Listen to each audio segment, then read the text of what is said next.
everyone, welcome back to the 1985 Trans Am Revival channel.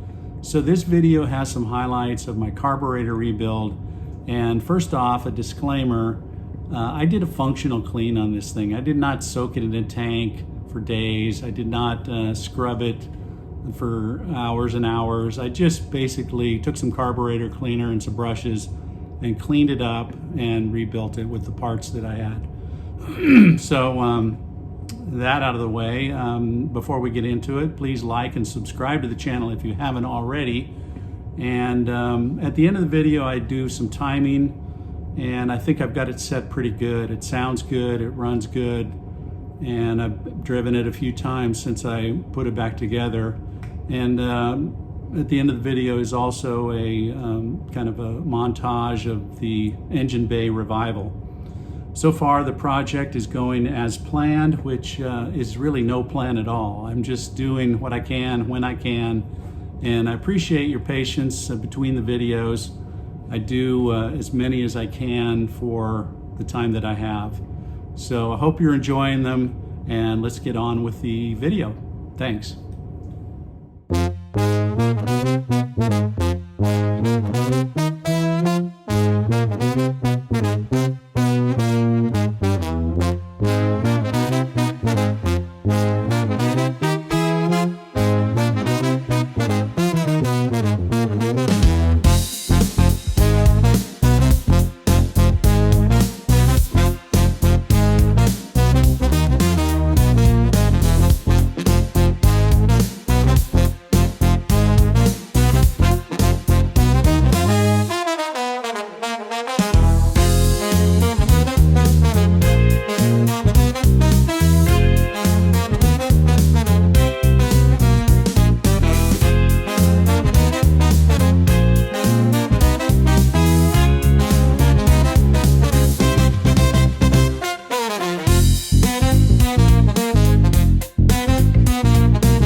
Okay guys, this is a special request from my wife.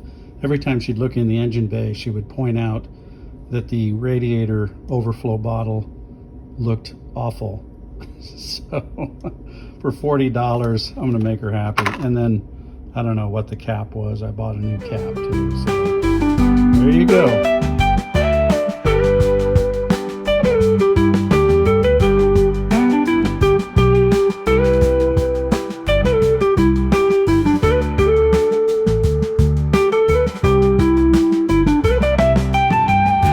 Hey guys, so we're all back together here. I just wanted to see if I can capture this timing that I just set, and so bear with me if it's a little shaky, but we'll see how I do. Okay.